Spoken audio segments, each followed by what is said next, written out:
क्या stock market risky है? क्या स्टॉक मार्केट में पैसा लगाना रिस्की है? क्या आप बहुत टाइम से पैसा लगाने का सोच रहे हैं, बहुत टाइम से सोच रहे हैं इस मार्केट में आने का, बहुत टाइम से आप सोच रहे हैं पार्ट टाइम कुछ इनकम करने का, लेकिन आपको लग रहा है कि इसमें थोड़ा सा रिस्क है, आपको लग रहा है कि इसमें अगर पैसा लगाएंगे तो डूब जाएगा, आपको लगता है कि ये मार्केट बहुत ज्यादा रिस्की है क्योंकि आप हमेशा से सुनते रहे हैं कि ये मार्केट में बहुत ज्यादा जोखिम है। तो क्या है जोखिम, क्या है रिस्क? आइए इस वीडियो में हम लोग बात करते हैं इस मार्केट के रिस्क के बारे में। ऑल राइट, तो इस मार्केट के कुछ रिस्क के ऊपर हम लोग बात करने वाले हैं।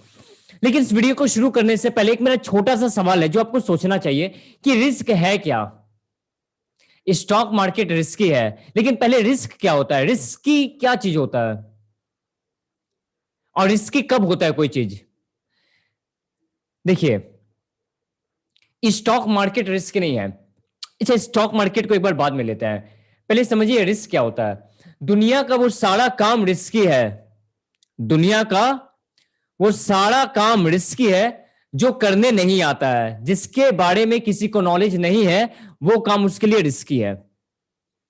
रिस्की होना कोई फैक्ट नहीं है, रिस्की होना कोई फैक्ट नहीं है कि ये चीज रिस्की है मतलब ये सबके लिए एक बराबर है, ऐसा बिल्कुल भी नहीं है। किसी भी क्षेत्र में ऐसा नहीं होता है। बाइक चलाना रिस्की है या नहीं है?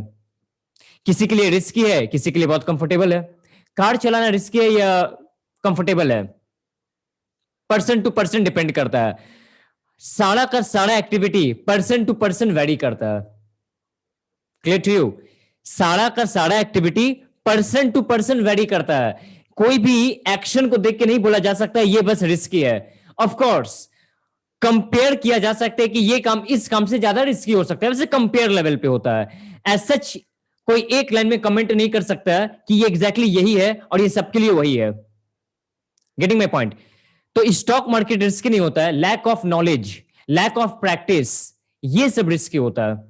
अगर किसी के पास नॉलेज नहीं है, किसी के पास अगर किसी भी चीज का एक्सपर्टाइज नहीं है, प्रैक्टिस नहीं है, कोई भी काम रिस्की हो सकता है। इवन सिलेंडर को ऑन करना भी रिस्की है। फिर सिलेंडर को ऑन करना भी रिस्की है, कार चलाना भी रिस्की है, एग्जाम को अपियर करना भी रिस्की है। फिर अगर किसी के पास नॉलेज नहीं है, किसी के पास प्रैक्टिस नहीं है, रिस्क है, फेल हो जाएगा वो।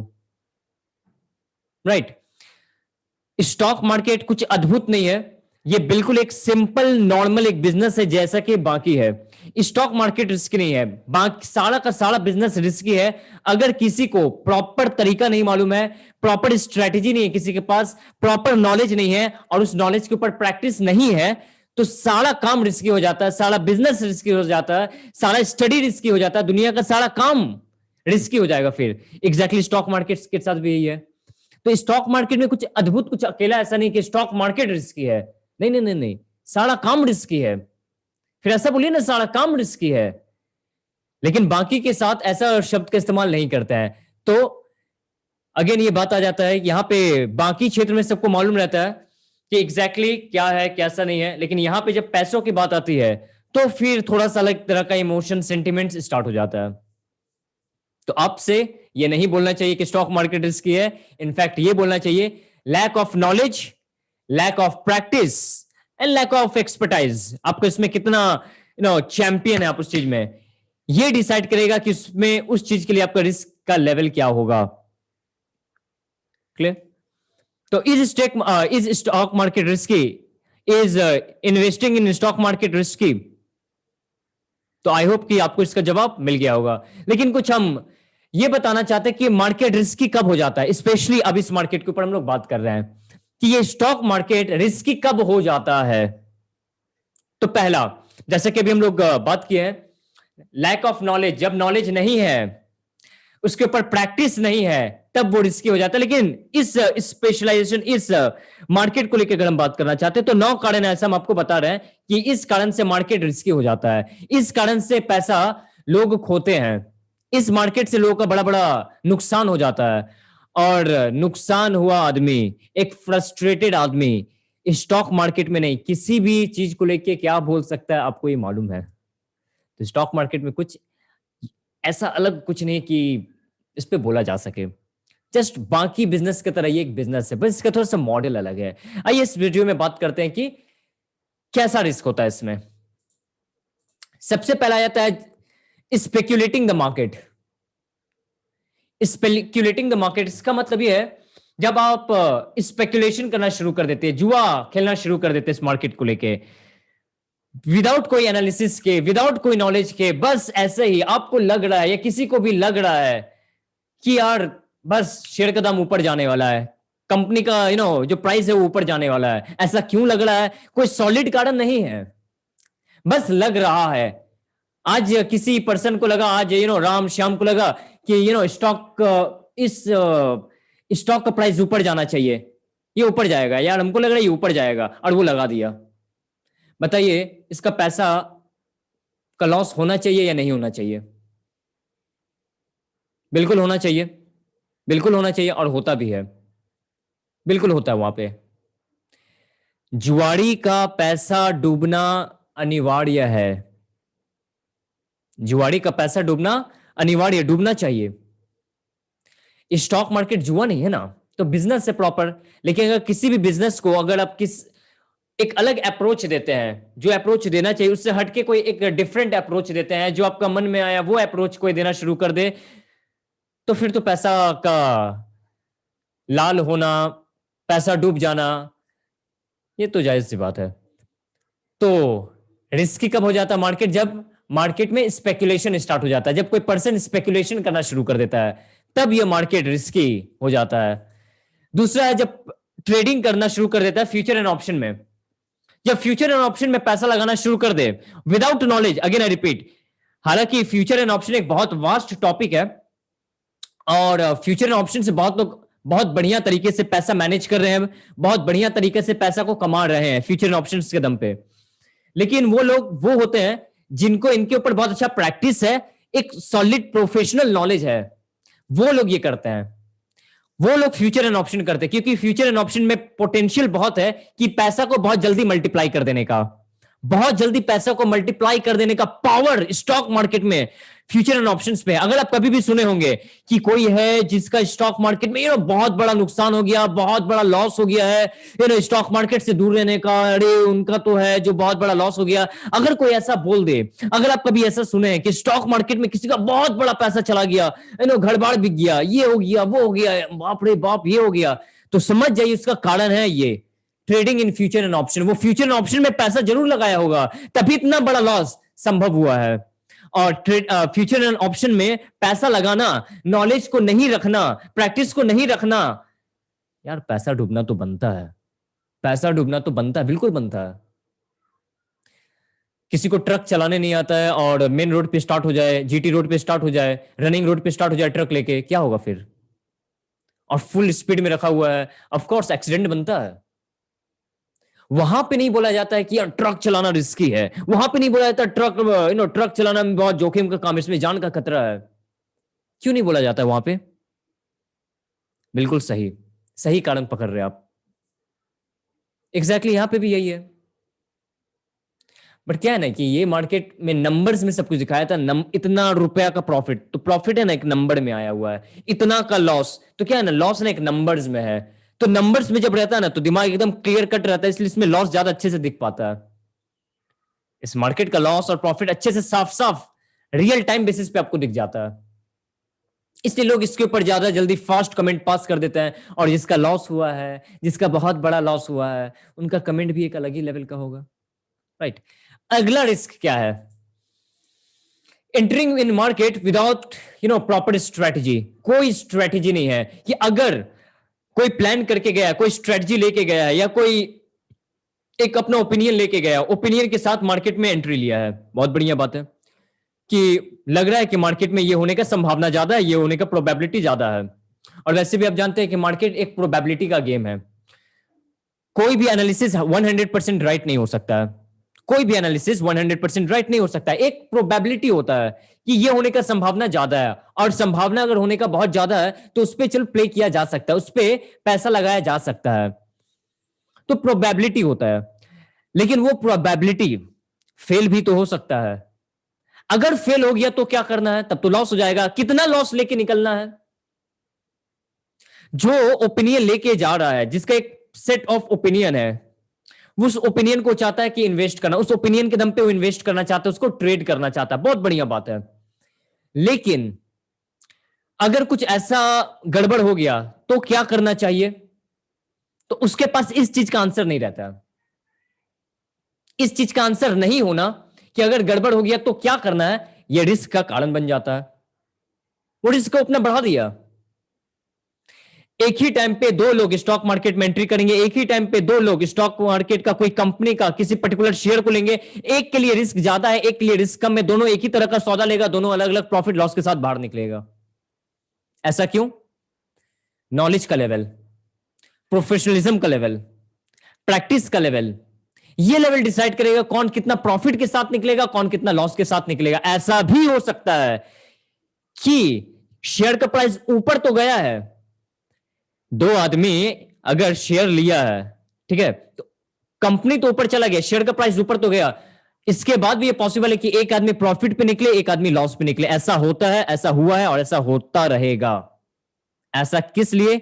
ऐसा इसलिए क्योंकि सब बात आ जाता है आपका प्रैक्टिस पे, आपका नॉलेज पे। क्योंकि इस मार्केट में 100% तो लोग ऐसा नहीं कि हर कोई जो इस मार्केट में है 100% एनालिसिस के दम पे करते हैं, ऐसा तो है नहीं।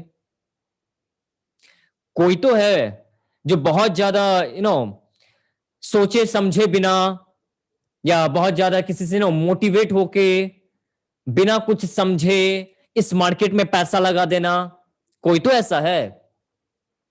तो मार्केट उनका पैसा फिर अंदर ले लेती है, फिर मार्केट उनका पैसा को अंदर ले लेती है। तो entering with no proper strategy, ये तीन ऐसा कारण है जो इस रिस्क को बढ़ा देता है।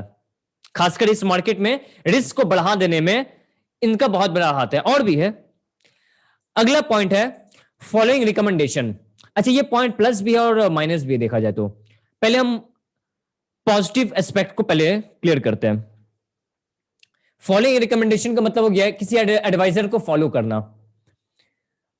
अगर एडवाइजर को कोई फॉलो करके पैसा लगा रहा है, इन्वेस्ट कर रहा है, ट्रेडिंग कर रहा है, और वो एडवाइजर कौन है पहले इसको देख लीजिए। वो एडवाइजर है कोई मार्केट में काफी टाइम से है, उनको आप फॉलो कर रहे हैं, वेल एंड गुड, बहुत बढ़िया। जो एडवाइजर है वो चार्टर्ड अकाउंटेंट है, जो फाइनेंस का अच्छा नॉलेज रखते हैं और इस मार्केट से जुड़े हुए हैं, बहुत बढ़िया बात है, उनको आप फॉलो कर रहे हैं, बहुत अच्छी बात है। प्रॉब्लम कोई नहीं है, फिर कुछ प्रॉब्लम नहीं है। लेकिन रिकमेंडेशन सुना किसका जा रहा है? एडवाइजर कौन है? आप इसको आप देखिए। एडवाइजर कौन है? जो अभी 4 दिन पहले आया है उसका सुन रहे हैं, जो बहुत ज्यादा तेज आवाज के साथ चिल्ला के बोल रहा है कि अरे ये स्टॉक के साथ ये होगा, अरे ये स्टॉक, अरे ये तो धुआं स्टॉक है, हवा की तरह निकल जाएगा। उस आवाज के दम पे आप अगर स्टॉक में कोई इन्वेस्टिंग करता है, ट्रेडिंग करता है, तो फिर ये रिस्क का कारण बन जाता है। किसी का टिप्स को फॉलो कर लेना, किसी का एडवाइस को फॉलो कर देना, उन लोगों का एडवाइस को फॉलो कर लेना जो इस मार्केट में बहुत तुरंत आए हैं। और थोड़ा सा जो लोग एक्चुअली क्या है ना, इस मार्केट में नहीं, किसी भी मार्केट में जो लोग आदमी जब थोड़ा सा नॉलेज होता है ना, तो नॉलेज है ना बाहर जल्दी आना चाहता है।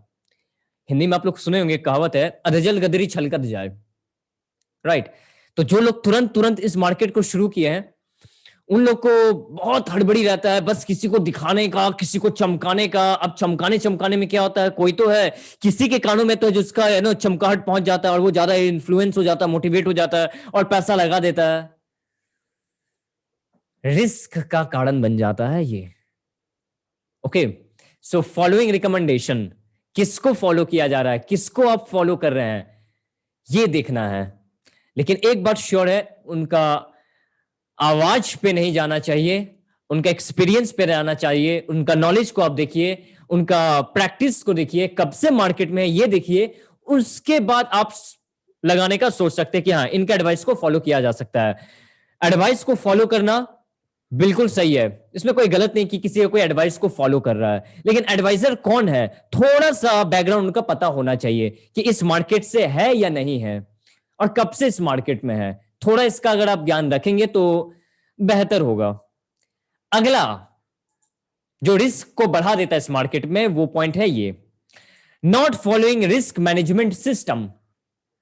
हालांकि इसके ऊपर थोड़ा पीछे हम अभी बोले थे, थोड़ा इस पे और क्लियर कर रहे हैं। रिस्क मैनेजमेंट सिस्टम का मतलब यह है कि आप अगर कोई स्ट्रेटजी को रखे हैं, ठीक है, कोई अभी स्टॉक मार्केट सीखना शुरू किए हैं, अभी अभी एनालिसिस करना शुरू किए हैं, अभी आना शुरू किए हैं, बहुत बढ़िया बात है, बहुत अच्छी मार्केट है ये, बहुत अच्छा, आपको अच्छा रिवॉर्ड देगी अगर आप बहुत अच्छे डिसिप्लिन के साथ काम करते हैं, प्रोफेशनलिज्म के साथ काम करते हैं। तो ऐसा है कि आपको लग रहा है या कोई स्ट्रेटजी लगाए और आपको लग रहा है कि ये स्टॉक, ये पर्टिकुलर कंपनी आपके डायरेक्शन में जाना शुरू करेगी, या तो ऊपर के साइड या नीचे के साइड, और आप उस एक साइड के एक डायरेक्शन में आप बेटिंग करना शुरू कर दिए, आप एक डायरेक्शन को कैश करना चाहते हैं, कैश करना चाहते हैं। तो सपोज आप उस स्टॉक में ऊपर का साइड का पोजीशन बना के रखे हैं, सिंपल लैंग्वेज में बोलते हैं, कोई भी कंपनी है जिसको आपको लग रहा है कि ये ऊपर जाना चाहिए और आप स्टॉक को बाई कर लिए, शेयर का दाम ऊपर जाना चाहिए और आप शेयर को क्या कर लिए हैं, बाई कर लिए हैं, बहुत बढ़िया बात है। अब ऊपर आप शेयर का प्राइस है ना ऊपर जाना शुरू हो गया तो आपका प्रॉफिट है, बहुत अच्छी बात है। लेकिन आप भी जानते हैं कि स्टॉक मार्केट है ना ऐसे स्ट्रेट फॉरवर्ड ऊपर नहीं जाता, ऊपर नीचे होके जाता है, राइट। तो अगर ऐसा हो जाता है कि आप स्टॉक का प्राइस ऊपर तो गया है लेकिन जिस प्राइस पे आप खरीदे हैं एक बार उसे नीचे भी आ गया है और नीचे जा रहा है, तो आपको किस दाम पे निकल जाना चाहिए, कहां पे आपको निकल जाना चाहिए, मार्केट से एग्जिट कब कर देना चाहिए, उस स्टॉक से एग्जिट कब कर देना चाहिए। बोला जाता है इस मार्केट में exit is more important as compare to enter. Entry लेने से ज्यादा इंपॉर्टेंट है ये पता रखना कि हमको एग्जिट कब होना है, निकलना कब है, प्रॉफिट हो गया तो कब निकलना है, और लॉस हो रहा है तो कब निकलना है, और लॉस हो गया तो कितना लॉस पे निकल जाना है, कितना लॉस लेके निकल जाना चाहिए। इसको बोलते हैं रिस्क मैनेजमेंट सिस्टम। इसको अच्छे से दिमाग में क्लियर कट पता होना चाहिए। अगर कोई शेयर ले रहा है, कोई शेयर खरीद रहा है, उसको तभी पता होना चाहिए कि हम इस मार्केट से कब निकलने वाले हैं, किस दाम पे निकलने वाले हैं, या कब किस समय निकलने वाले हैं, इसका पता लेते समय ही होना चाहिए। क्लियर। लेकिन अगर ये कोई सिस्टम फॉलो नहीं कर रहा तो वहां पे रिस्क बढ़ जाता है। फिर आप ले रहे हैं लेकिन आपको ये पता नहीं है, बस राम भरोसे है कि जब देखते हैं क्या होगा, कब तक होगा, ये ठीक है, लेकिन आपको थोड़ा बहुत इसका आइडिया होना चाहिए किस दाम पे या कब तक, कुछ तो पता होना चाहिए एग्जिट के बारे में। कोई तो आपका पैरामीटर्स होना चाहिए कि इस लेवल पे काट देना, इस प्राइस पे काट देना, इस टाइम के आसपास काट देना। कुछ पैरामीटर्स सेट करके रखेंगे तो आपका रिस्क आपके कंट्रोल में रहेगा। आते हैं अगले पॉइंट में जो इस मार्केट में रिस्क को बढ़ा देते हैं, ट्रेडिंग विथ इमोशंस। ट्रेडिंग बोलिए, इन्वेस्टिंग बोलिए, एक ही बात है, थोड़ा सा फर्क है लेकिन पैसा जा रहा है दोनों में। अगर आप इमोशंस के बेसिस पे ट्रेडिंग करते हैं कि आपको बस एक इमोशंस है, और दो ही इमोशंस ज्यादातर भारी पड़ता है, एक है फियर का इमोशंस और एक है ग्रीड का इमोशंस। बस मार्केट ऊपर जा रहा है, ऊपर जा रहा है, ऊपर जा रहा है, काफी टाइम से आप न्यूज को फॉलो कर रहे हैं, न्यूज में आप देख रहे हैं कि शेयर का प्राइस ऊपर जा रहा है, 4% ऊपर, 5% ऊपर, 6% ऊपर, 3% ऊपर। आपको बस आप सोच लिए कि यार ये तो ऊपर जाए जा रहा, जाए जा रहा, जाए जा रहा, क्यों ना इसमें हम रहते तो कितना अच्छा रहता, क्यों ना इसमें हम अपनी पोजीशन बना ले। इमोशन से, ये एनालिसिस नहीं है, इसमें ये कोई एनालिसिस नहीं हुआ। हो सकता है कि आप जहां पे ले रहे हो वहां से ऊपर जा सकता है, अगर पोटेंशियल हो तो हो सकता है, लेकिन केवल इमोशंस के बेसिस पे अगर कोई ट्रेडिंग करता है, ये रिस्क बढ़ जाता है, इवन मल्टीप्लाई भी हो जाता है, रिस्क ना कई गुना तक बढ़ जाता है इमोशंस के दम पे। तो करना क्या चाहिए, करना यह है कि इमोशंस को ऊपर आपको ट्रेड नहीं लेना है, इमोशंस के ऊपर आपको इन्वेस्ट नहीं करना है, एनालिसिस के ऊपर करना है, प्रॉपर एनालिसिस के ऊपर आपको करना है। आप जो भी नॉलेज अभी तक एक्वायर किए हैं उसमें आपको बताया गया, आप पता किए हैं कि इसमें एंट्री कहां लेना है, एग्जिट कहां लेना है, स्टॉप लॉस क्या होना चाहिए, टारगेट क्या होना चाहिए, सब कुछ आपको बता दिया गया है। जब सब कुछ आपके पास है, आपके पास नॉलेज है, उस नॉलेज को मार्केट में, चलता हुआ मार्केट में अप्लाई करना, एग्जिट हो जाना, यह होता है इमोशंस के ऊपर हावी होना, मतलब इमोशंस को अपने कंट्रोल में रखना। इमोशंस को कंट्रोल में रखने का मतलब क्या, जो भी आपके पास नॉलेज है आप रनिंग मार्केट में उसको लगा पा रहे हैं, इसका मतलब है कि आपका इमोशंस आपके कंट्रोल में है। लेकिन ज्यादातर लोगों के साथ क्या होता है, नॉलेज रख लिए हैं, सब कुछ पता है, अब जब मार्केट चल रहा होता है, जब मार्केट चल रहा होता है उनको मालूम है कि निकलने का टाइम आ गया है, लेकिन क्या उस समय उनका सेंटिमेंट ये रहता है, थोड़ा सा रुकते हैं ना, अरे प्रॉफिट हो रहा, थोड़ा रुकते ना और प्रॉफिट बढ़ जाएगा। अरे अच्छा हुआ काटी नहीं, अभी तक मेरा नॉलेज तो बोल रहा था, मेरा सिस्टम सिखाया था, जो हम नॉलेज लिए हैं, जो मेरा सिस्टम है, मेरे सिस्टम में तो था कि यहीं पे निकल जाना है, लेकिन थोड़ा रुके तो थोड़ा प्रॉफिट हो गया। ये कच्चा कच्चा प्रॉफिट होता है ना, ये थोड़ा थोड़ा प्रॉफिट, ये कच्चा कच्चा प्रॉफिट, सिस्टम को फॉलो ना करके जो प्रॉफिट आता है, ये थोड़ा थोड़ा जो प्रॉफिट है ना, ये बहुत बड़ा लॉस का कारण बन जाता है। आज आप सिस्टम को फॉलो नहीं कर रहे हैं, आप सोच रहे कि ये सिस्टम में तो आ गया कि एग्जिट करना है, लेकिन अभी एग्जिट नहीं करके थोड़ा सा जो प्रॉफिट कमा रहे हैं, थोड़ा थोड़ा प्रॉफिट, ये कच्चा कच्चा प्रॉफिट, आपका बहुत बड़ा लॉस आने वाला समय में आप देखेंगे, या शायद देखे होंगे, और नहीं देखे तो अच्छी बात है, नहीं देखे सीख जाइए कि सिस्टम को साइड रख के प्रॉफिट नहीं करना चाहिए। क्योंकि सिस्टम को साइड रख के अगर आप प्रॉफिट करते हैं, सिस्टम को साइड रख के आप जब प्रॉफिट करते हैं,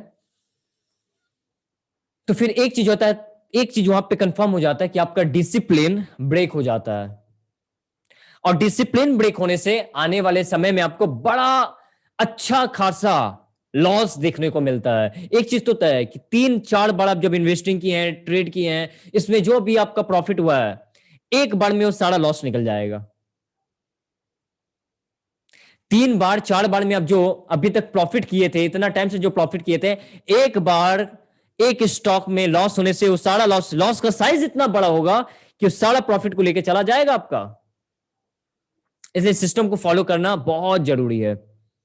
डायलॉग भी है, सिस्टम वर्क्स पीपल फेल, सुने होंगे वरना भी सुन लिए। सिस्टम वर्क्स पीपल फेल, तो सिस्टम को फॉलो करिए। सिस्टम को फॉलो करने के लिए आपके पास एक फॉर्मेट होना चाहिए, सिस्टम होना चाहिए, डिसिप्लिन होना चाहिए। इन चीजों से, सिस्टम एंड डिसिप्लिन से ही आप इमोशंस को कंट्रोल कर सकते हैं, स्टॉक मार्केट में भी और अन्य क्षेत्रों में भी, दूसरे एरिया में भी। ऑलराइट, होप कि आप अभी तक ये 6 रिस्क को अच्छे से समझ चुके हैं। और अगर ये बात आपको अच्छे से समझ में आ गया और आप एग्री करते हैं, तो इस वीडियो को यहां पे आप लाइक कर दीजिएगा। 7वां रिस्क में आते हैं। अगला रिस्क क्या है? Lack of patience. Lack of patience, धैर्य, धैर्य का ना होना, हड़बड़ी, जल्दी जल्दी, फटाफट इन्वेस्टिंग किए हैं। इन्वेस्टिंग का मतलब ही होता है ना 2 साल 3 साल, यार साल तो होना ही चाहिए ना, ईयर्स तो होना ही चाहिए, लेकिन नहीं। लोग ज्यादातर को देखा गया कि पैसा लगाएंगे और 2 दिन बाद से, उसी समय से भी, कुछ कुछ लोग तो उसी समय से भी, प्रॉफिट कितना हुआ, प्रॉफिट कितना हुआ, अरे इतना प्रॉफिट हो गया, अरे इतना प्रॉफिट हो गया, अरे स्टॉक खरीदे थे 6% आ गया, अरे इतना जल्दी 6% आ गया। रोज रोज इसको ट्रैक करना शुरू कर देते हैं। थोड़ा सा प्रॉफिट के साथ एक्साइटेड, लॉस, थोड़ा सा प्राइस नीचे चला जाएगा, फिर फ्रस्ट्रेट हो जाएंगे, अरे निकल जाए क्या, निकल जाए क्या, अरे 4 रुपया नीचे आ गया, निकल जाए क्या, निकल जाए क्या, अरे 10 रुपया नीचे आ गया, निकल जाए क्या, निकल जाए क्या। थोड़ा सा ऊपर नीचे होने के साथ उनका इमोशंस पूरा ऊपर नीचे हो जाता है। पेशेंस नहीं है, पेशेंस नहीं। और बहुत लोग तो ऐसा कि थोड़ा सा और ज्यादा नीचे चला गया, बस जयराम जी की मतलब स्टॉक से निकल गए, या प्रॉफिट एक बार में इतना ज्यादा देख लिया कि बस आप सोच रहे कि अरे इतना प्रॉफिट हो गया, कहीं स्टॉक मार्केट में ये प्रॉफिट लेके चला ना जाए, कहीं स्टॉक नीचे गिर ना जाए, चल भाई इसको यहीं पे काट दे। अब पेशेंस नहीं है, पेशेंस, धैर्य। एक बार कृष्ण से पूछा गया था कि जीतने के लिए क्या चाहिए, जीतने के लिए क्या चाहिए, उद्धव गीता में लिखा हुआ, ये सोर्स है उद्धव गीता। जीतने के लिए कौन सा चीज सबसे ज्यादा होना जरूरी है? तो भगवान कृष्ण जवाब देते हैं, जिसके पास विवेक है, जिसके पास विवेक है उसका जीतने का संभावना बढ़ जाएगा, वही जीतेगा। भगवान कृष्ण जवाब देते हैं उद्धव जी को, जिसके पास विवेक है वो जीत जाएगा।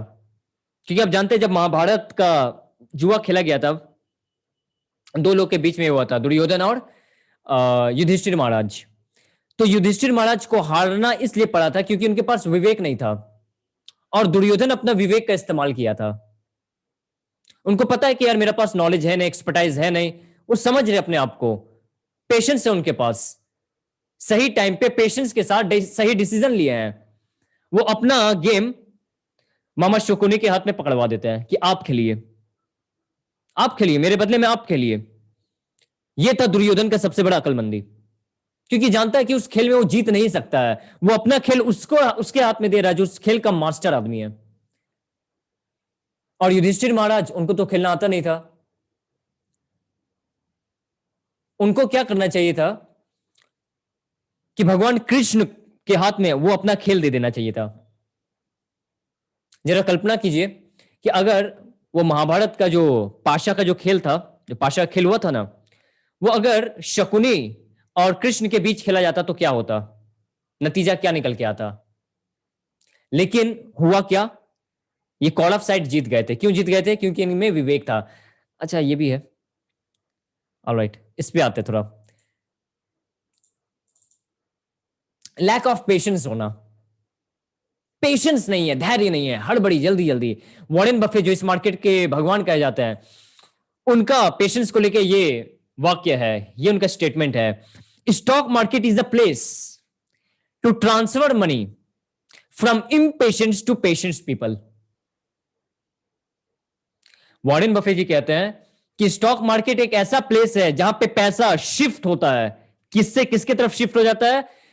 हड़बड़िया लोग से लेकर, हड़बड़ी से निकलता है पैसा, और जिसके पास पेशेंस है, जिसके पास विवेक है, जिसके पास धैर्य है, पैसा उसके पास आ जाता है। वॉरेन बफे का स्टेटमेंट है ये। तो पेशेंस होना बहुत इंपॉर्टेंट है इस मार्केट में भी और अन्य प्लेसेस पे भी। तो हैव पेशेंस, पेशेंस रखिए। कैसे पेशेंस बनाया? पेशेंस को कैसे बनाए? मेडिटेशन वगैरह करिए, कुछ योगा वगैरह करिए, इससे पेशेंस आपका बेहतर होना शुरू हो जाएगा, डेवलप होगा। ऑलराइट, अगला रिस्क क्या है? अगला रिस्क है ये, स्टॉक मार्केट में रिस्क क्यों बढ़ जाता है? क्यों मार्केट रिस्की कहलाता है? क्योंकि non diversified portfolio. Non diversified portfolio का मतलब होता है अपने पैसा को, अपने कैपिटल को अलग अलग जगह ना लगा के एक ही जगह में पैसा लगा देना। आप ये डायलॉग सुन रहे होंगे ना, don't put all eggs in one basket. सारे अंडों को एक बास्केट में नहीं रखते हैं, सारे अंडों को एक बास्केट में नहीं रखते हैं। डाइवर्सिफाई कर दीजिए, अलग अलग प्लेस पे लगा दीजिए। अगर कहीं पे कुछ प्रॉब्लम हुआ तो वो प्रॉब्लम बाकी को इन्फ्लुएंस नहीं करेगा। इसको बोलते हैं डाइवर्सिफाई करना, कि अलग अलग जगह पे थोड़ा सा डाइवर्सिफाई करके रखिए, अलग अलग जगह पे पैसा लगा के रखिए। इसको बोलते हैं डाइवर्सिफाई करना। अगर डाइवर्सिफाई करके रखा गया है, अलग अलग सेक्टर में पैसा लगा के रखा गया, और कोई सेक्टर में कभी प्रॉब्लम भी आ गया, कोई स्टॉक कुछ ज्यादा खराब कर भी दिया, तो भी आपका ओवरऑल पोर्टफोलियो बैलेंस्ड रहता है। क्योंकि अगर कोई स्टॉक खराब परफॉर्म कर रहा है और बाकी में भी आप पैसा लगा के रखें, तो कोई ना कोई स्टॉक होगा जो उस टाइम पे अच्छा परफॉर्म भी कर रहा है, कोई एक्स्ट्रा ऑर्डिनरी भी परफॉर्म कर रहा है, कोई नॉर्मल भी परफॉर्म कर रहा है। तो आदमी क्या होता है, रिस्क बैलेंस हो जाता है।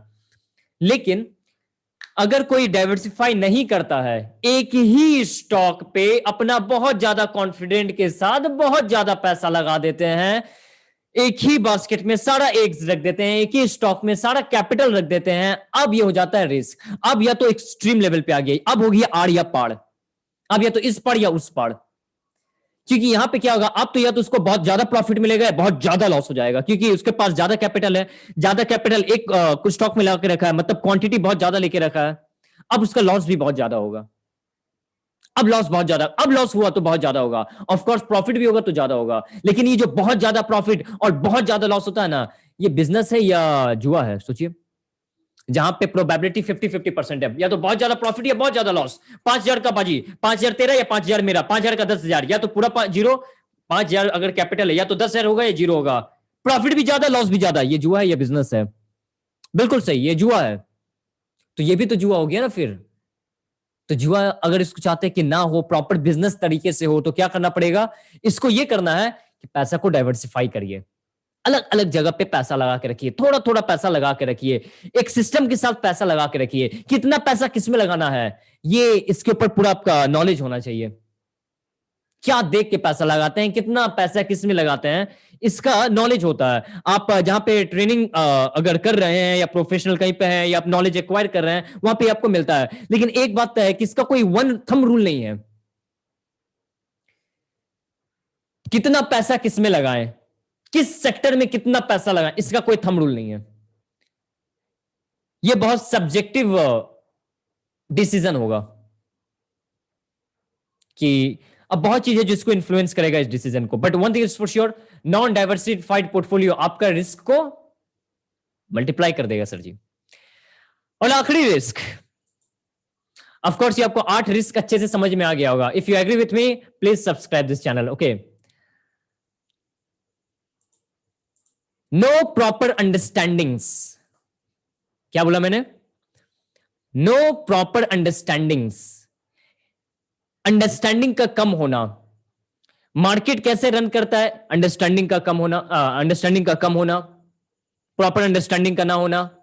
रिस्क कहां पे काटना है, अंडरस्टैंडिंग का कम होना। नॉलेज पूरा एक्वायर किए बिना, पूरा नॉलेज लिए बिना, या उतना नॉलेज लिए बिना जितना हो सकता है उसका यूज किए नहीं, या उसका अंडरस्टैंडिंग को कम होना। इतना सा नॉलेज के साथ इतना बड़ा पैसा लगाना, इतना बड़ा खेल खेलना प्रॉब्लम है।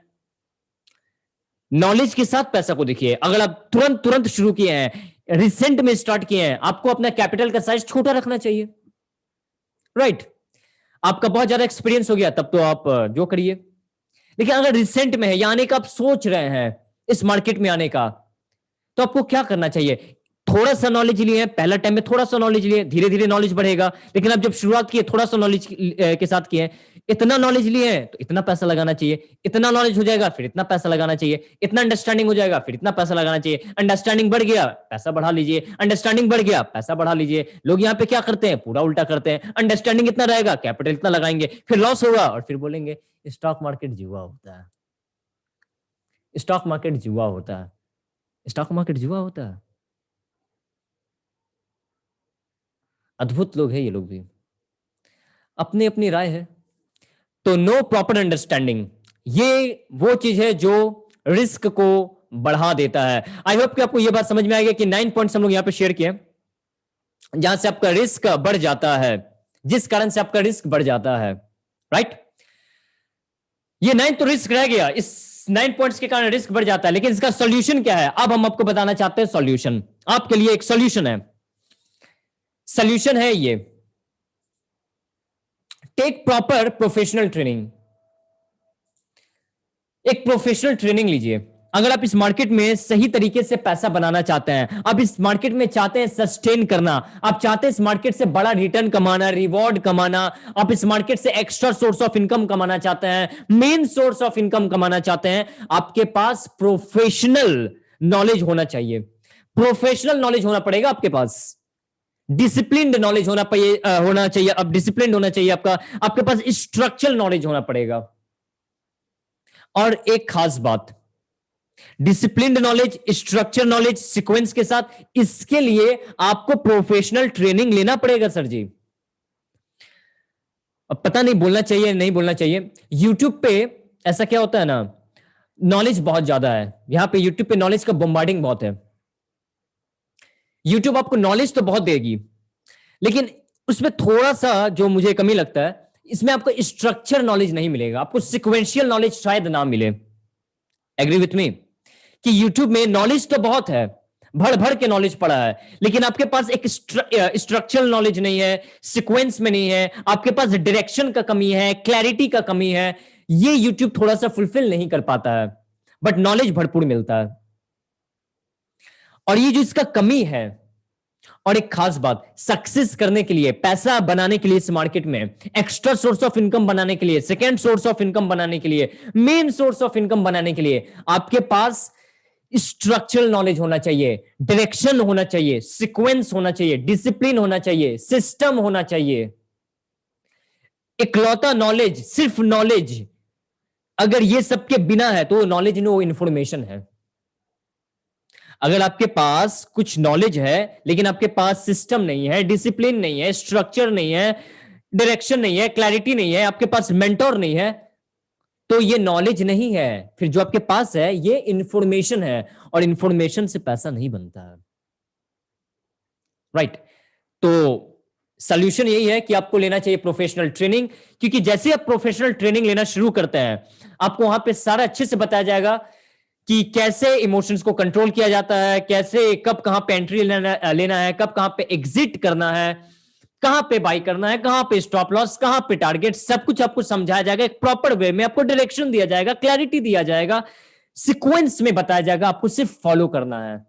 टाइम बचेगा, आपका एफर्ट बच जाएगा, आपको जो भी एफर्ट है वो सिस्टमेटिक तरीके से लग पाएगा, आपको जो भी एफर्ट है वो वहां पे लगेगा जहां पे लगने का जरूरत है, और आपको उसका रिवॉर्ड अच्छा से मिलेगा, क्योंकि वहां पे आप एफर्ट लगा रहे जहां जरूरत है। तो इसका सॉल्यूशन क्या है? पहला, आपको लेना चाहिए प्रोफेशनल ट्रेनिंग। दूसरा, बहुत से ऐसे लोग हैं जो अभी इस वीडियो को देख रहे हैं, अगर उनके मन में कोई भी क्वेश्चन है इस मार्केट को लेके, कोई भी सवाल है, कोई भी प्रश्न है और आप चाहते हैं कि इसको क्लैरिफाई करना, लेकिन कहां पे करें? यूट्यूब में तो सिर्फ ले रहे हैं आप, इंफॉर्मेशन को कंज्यूम कर रहे, लेकिन आपको वन टू वन आपको क्लैरिफिकेशन नहीं मिल पा रहा, क्लैरिटी नहीं मिल पा रहा। आपके पास कुछ सवाल है, उसके ऊपर आप डायरेक्ट किसी से पूछ नहीं पा रहे हैं। इसके लिए हम ये करने जा रहे हैं कि आप मुझसे वन टू वन कुछ सवाल पूछ सकते हैं। 30 मिनट्स हम आपको टाइम देंगे, जहां पे अगर आपका कुछ इस आप चाहते हैं कि यहाँ पे आप सेकेंड सोर्स ऑफ इनकम बनाना, मेन सोर्स ऑफ इनकम बनाना आप चाहते हैं आना, लेकिन आपके मन में थोड़ा सा डाउट्स है, थोड़ा सा क्वेश्चन है, नॉलेज है पर क्लैरिटी नहीं है, नॉलेज है पर सीक्वेंस नहीं है, ये है पर वो नहीं है, वो है तो ये नहीं है, या आना चाहते हैं, डिजायर है, तो आप हमसे वन टू वन मिल सकते हैं online off course. 30 minutes you will get my free consultation and हम आपको वहां पे गाइड कर देंगे। तो आपको क्या करना है, अगर आपके मन में सवाल है तो आपको एक मेल मुझे कर देना है। किस पे मेल करेंगे? मेल करना है आपको इस पे, आपको मेल करना है मुझे sidsir21@gmail.com, sidsir21@gmail.com। इस पे आपको अगर आप मेल करते हैं, हम आपको इस मेल का रिप्लाई कर देंगे, आपको टाइमिंग मिल जाएगा, डेट मिल जाएगा, 30 मिनट्स हम आपको टाइम दे देंगे और वहां पे हम आपको गाइड कर देंगे कि आपको कैसे आगे मूव करना चाहिए, ताकि आप अपना स्टेप्स अच्छे से ले पाए, कम से कम गलती करें, क्योंकि इस मार्केट में, इवन लाइफ में भी गलती तो करना पार्ट ऑफ द गेम है। तो इस मार्केट में भी गलती होगा, लेकिन आपका गलती को आप सही कर सकते हैं, मिस्टेक्स को बहुत कम कर सकते हैं। आपको हम एक लॉजिकल स्टेप्स दे देंगे कि आगे आपको क्या करना चाहिए। ऑलराइट, सो होप आपको ये वीडियो अच्छे से समझ में आ गया है, इसमें आपका कोई प्रश्न नहीं है। अगर कोई प्रश्न है तो आप कमेंट में पूछ सकते हैं, और आपके मन में कोई डाउट्स है जिसको आप चाहते हैं कि कुछ सीक्वेंस ऑफ क्वेश्चन है, आप मुझसे मुझे मेल कर सकते हैं। आपको अगर वीडियो अच्छे से समझ में आ गया है तो आप प्लीज लाइक कर दीजिए, शेयर कर दीजिए, वीडियो को सब्सक्राइब कर लीजिए, ताकि ऐसा आने वाला नॉलेज, ऐसा आने वाला आपको जो पावरफुल कंटेंट आपको मिलता रहे। सो आज के इस वीडियो में इतना ही, हम लोग मिलते हैं आने वाले वीडियो में नेक्स्ट कंटेंट के साथ। तब तक के लिए थैंक यू वेरी मच, आपका दिन शुभ हो।